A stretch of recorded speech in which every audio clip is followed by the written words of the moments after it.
Okay guys, this is the part 2 of the shipping tutorial from China to the United States. If you missed the part 1, go ahead, watch the part 1 first. There are a lot of information there. We talk about Incoterms, air and ocean shipping, how to compare air freight rate, LCL rate. We talk about how to get the quote from free forwarder, power of attorney, bill of lading, everything you need to know before your shipment arrives at the US Custom. And in the part 2, we're going to talk about something more exciting, custom clearance. Everything you need to know about custom clearance. After this, I can guarantee you shipping from China to the United States, piece of cake. Let's get started.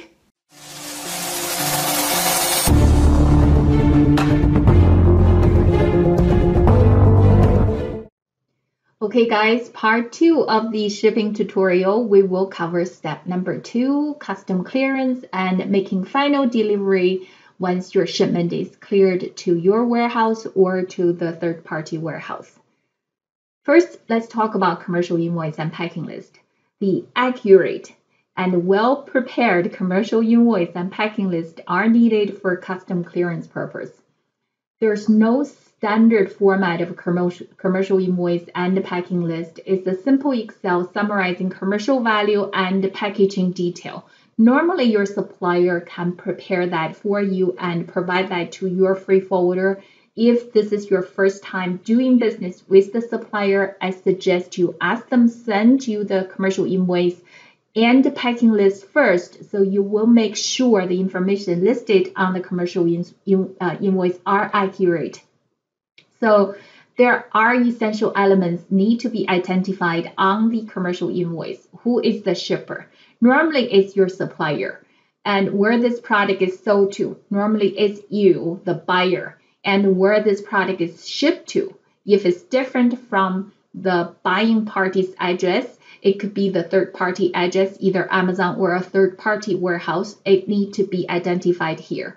For your tracking purpose, I would recommend you ask your supplier to identify your purchase order number and your part number on the commercial invoice. As you grow, you will find that the record keeping of each part number, purchase order number is becoming more and more important for you.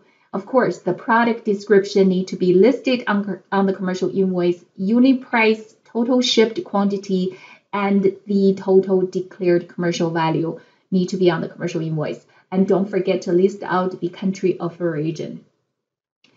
If it's importing from China, that will be country of made in China, country of origin China. And let me talk a little bit of the terms you might have heard of related to the commercial invoice or bill of lading. The importer of record. This is the party who's liable for paying the tax and duty. If you are importing from China, you are the importer of record. However, let's say if you are the middleman, you bought the product from China and you sold the product to a third-party company, say ABC company. The ABC company can be the importer of record. It all depends on the term of the sale. It doesn't necessarily have to be you. The consignee is the party who's legally allowed to receive the cargo as listed in the bill of lading. I explained in the part 1, the bill of lading is the receipt of your ocean shipment. So the consignee could be the buyer, you, or if you are borrowing money from the bank to buy this load of a shipment, the bank may be requiring you to list the bank as the consignee of the shipment, so they are legally allowed to receive the cargo. So the consignee, normally it is the buyer, it could be whoever can legally allow to receive the cargo. I just wanted to make sure you understand this. And the ultimate consignee is the actual intended recipient of the shipment. The reason the ultimate consignee exists is because, say you are drop shipping the product from China or India or Vietnam, and you are sending the shipment directly to your customer door. You are the importer of record. Your address is listed in the custom. But the shipment is being delivered to somewhere else, the custom needs to track where this load is going to. That's why this ultimate consignee need to be identified, and they need to know the name, address, and the IRS number of the ultimate consignee. And the notified party is the company or the person need to be notified when the cargo arrives. It could be you, it could be your freight forwarder, whoever you want the party to know your cargo is arriving. Sometimes there's a document changing hands. You can be using one forwarder to ship from China to any of the US port, but it's another forwarder. It's clearing custom for you, so you can list the other forwarder who's clearing the custom for you as notified party to receive the notification. The packing list is pretty much the same as the commercial invoice. You don't have to list out the commercial value of each line item. However, each line item needs to include the detailed packaging detail, the dimensions and weight of each carton, total number of cartons as detailed as possible. It is very simple. Product certifications. Yes, if you are importing certain categories of a product, you need to make sure your product has the marking clearly marked on your product, and you have certifications that meet specific importation requirement. If you're importing electronics, you need to make sure your product meet FCC requirement. UL is optional, but FCC is definitely required by law.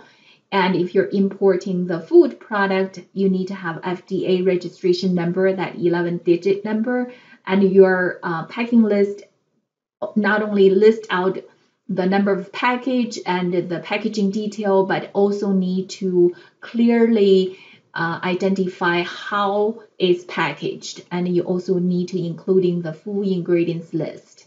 If you're importing the children's product, your certification need to be rendered by the CPC authorized labs, the children's product certification.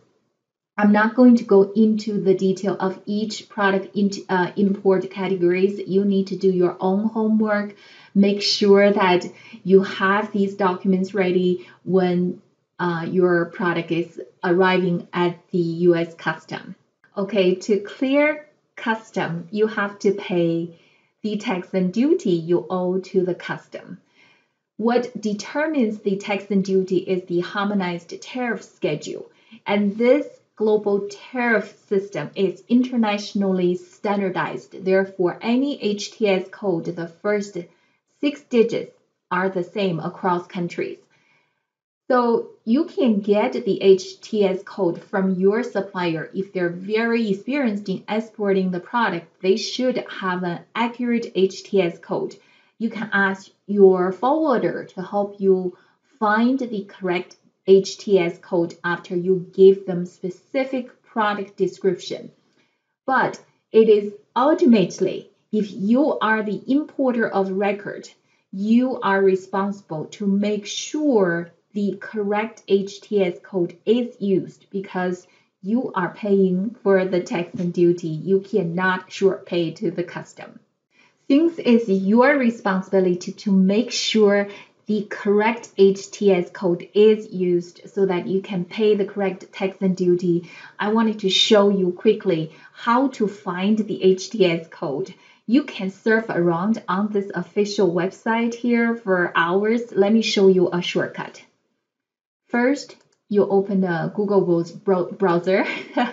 Say you wanted to search for a HTS code for a computer. You just type in HTS code for computer.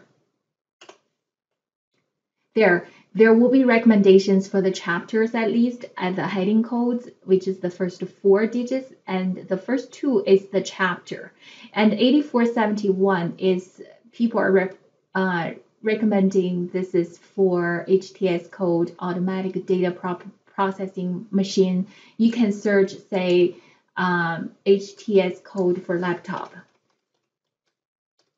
This will give you some general idea. So it it's still saying it's 84.71. You see here, Australia, whatever these countries, the first 6 digits are the same. And say if you're importing toy, you can search HTS code for toy. It gives you the chapter, at least the chapter 95, and maybe it's a plastic toy. It's suggesting plastic toys, and there's a 9503, 9503 0030 90. Obviously, there's so many different type of a toy, and that's where you get the further classification. Once you get this code 9503 as the first heading chapter, you can go on to the website we listed here, the official website, and say is the toy, and it was saying is 9503. So you just go on to this official website and type in the 9503. That's the chapter you wanted to go to further classify if this is a toy.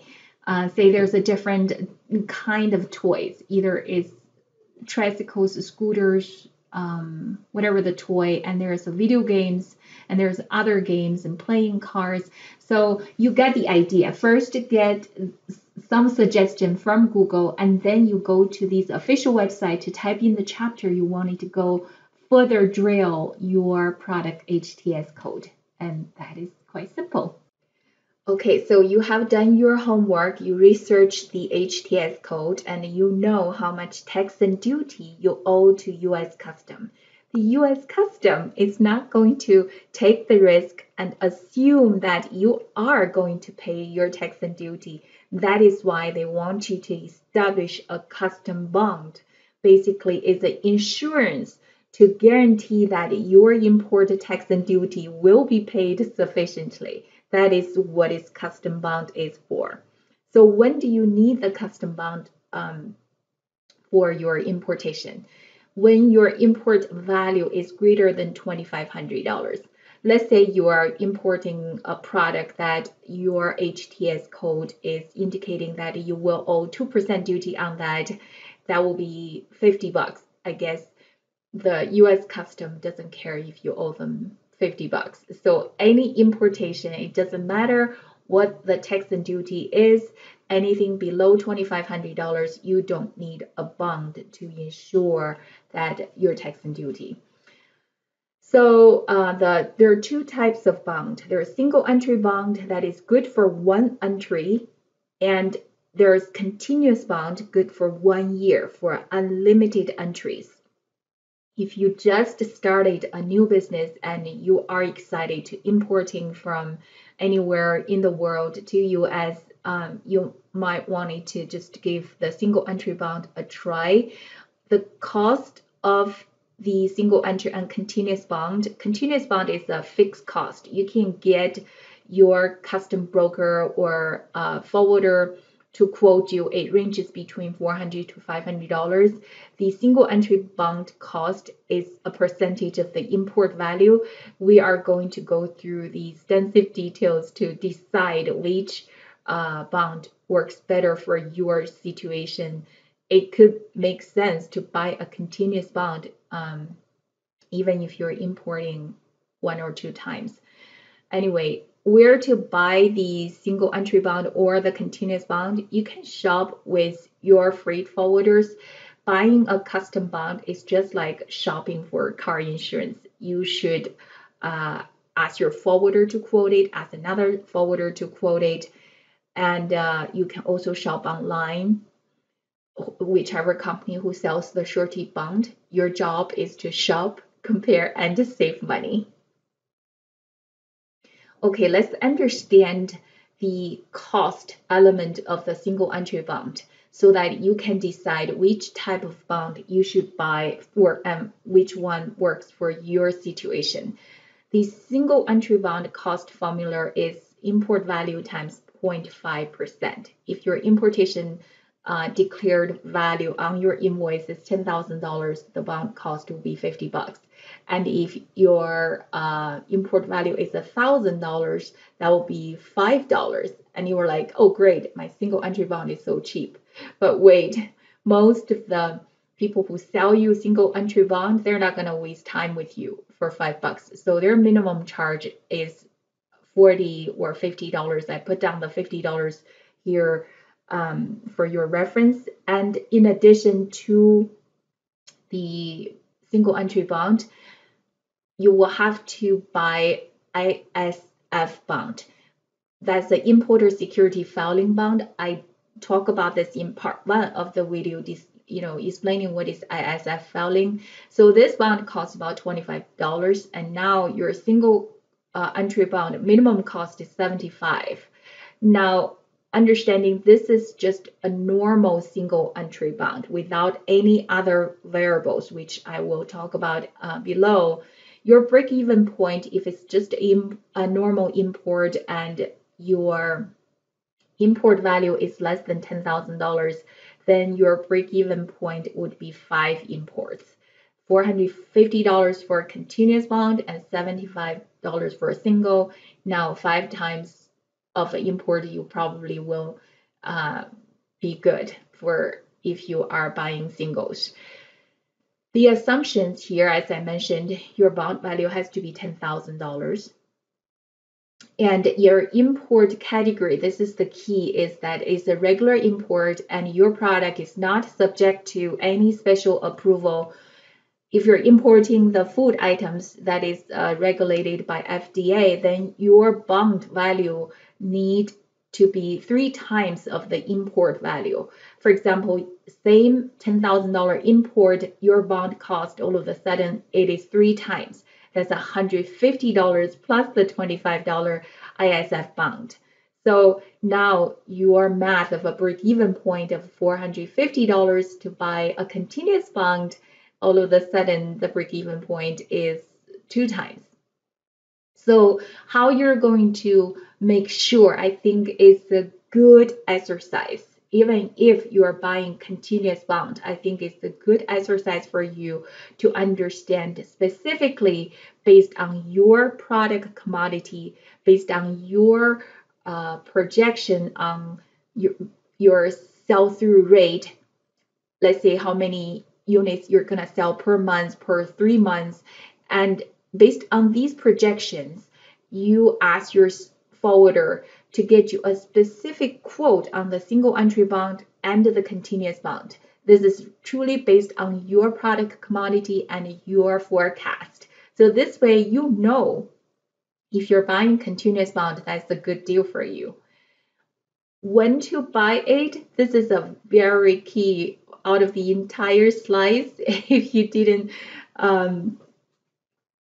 get out of it, this is actually the money saving tip. A lot of entrepreneurs, when they first started the business, they're so excited. They get their business license established, the LLC, and they said, I'm going to go with it. And they heard about this. You need a custom bond for your importation. They got the bond. So for a new beginners who doing the importation, it takes months to get the first import. Really, it could take 3, 4, even 6 months to do product research. So I would suggest you don't waste the money to buy the bond upfront. Wait until your shipment has left the departure country. That is for sure you will need a custom bond if your import value is greater than $2,500. Then you buy either a single entry bond or custom bond. Because if you have put down $450 to buy a continuous bond, after 6 months you haven't done anything, and after another 6 months you will have to pay another $450 to renew it because it does expire after 12 months. All right?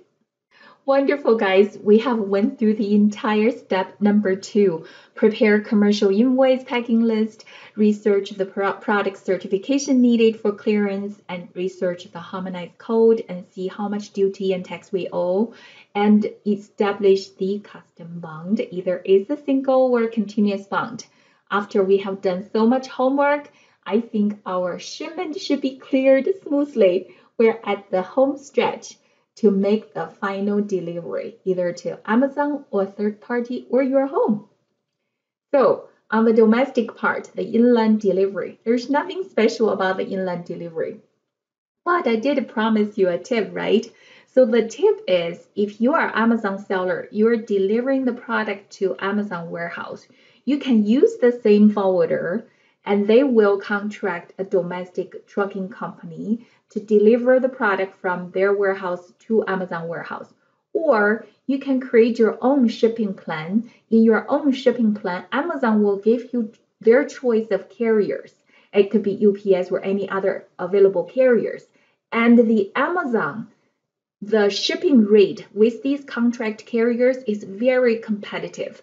So what you can do is to ask your forwarder to give you the separate quote on the domestic portion, so you can compare if their shipping cost on the domestic portion, it is better rate than your own shipping plan cost. So now, after you have decided how you wanted to ship the domestic portion, you can just smoothly deliver that either to the Amazon warehouse, third party, or your own company.